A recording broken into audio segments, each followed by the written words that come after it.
Bonjour à toutes et à tous, donc moi c'est Cédric Fournier, je suis agriculteur sur la commune de Luneau, à l'est du département de l'Allier, limite Saône-et-Loire. Je suis jeune agriculteur installé depuis le 1er janvier 2019 en GAC à 3 associés avec mon père, mon oncle et moi-même. Donc on exploite 250 hectares, 150 hectares d'herbe et 100 hectares de culture.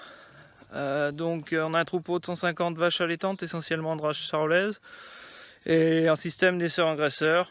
Sur l'exploitation, il y a une quarantaine d'hectares irrigués, et dans les 5 hectares de culture, il y a une cinquantaine d'hectares de culture de vente, donc blé et colza, et le reste en autoconsommation pour les animaux.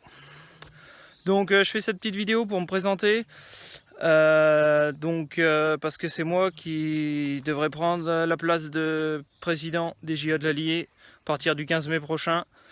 Notre assemblée générale devait se tenir le 3 avril et tout ça devait être officiel depuis le 3 avril. Mais en raison de la crise, on n'a pas pu se réunir. Donc on est en train de tout mettre en place pour pouvoir faire notre assemblée générale à distance en audioconférence. Donc ça devrait être effectif à partir du 15 mai. Donc aujourd'hui, on est le dimanche 3 mai. On est dans les fauches du Régras pour ensilage d'herbe prévu mardi, en espérant que le temps soit de la partie. Je voulais profiter de cette petite vidéo aussi pour passer un petit coup de gueule, parce que aujourd'hui, au début de la crise, on a une jolie petite lettre, notre ministre de l'Agriculture qui nous appelait en disant qu'il avait besoin de nous, qu'il fallait qu'on soit présent, qu'on continue à travailler. Je pense que personne n'a jamais manqué de rien. Aujourd'hui, on a fourni de la marchandise de qualité et en quantité. Et aujourd'hui, c'est les GMS qui distribuent tout ça. Mais les GMS, ils font la pluie et le beau temps sur les cours de la viande, parce qu'il n'y a plus que qu'on distribue aujourd'hui. Et donc le prix au consommateur fait qu'augmenter, alors que le prix payé à nous producteurs fait encore que baisser, alors que déjà il était déjà bien en dessous de notre coût de production avant.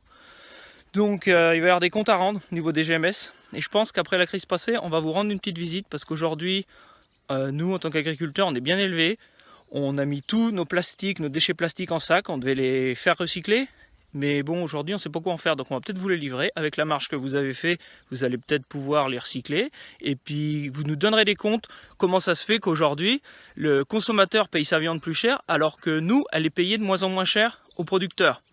Et en attendant, vous allez nous montrer nos marges. C'est sûr, vous ne faites pas de marge. Mais vos centrales d'achat, elles font quoi comme marge, hein? Ça, il n'y a pas moyen d'y voir.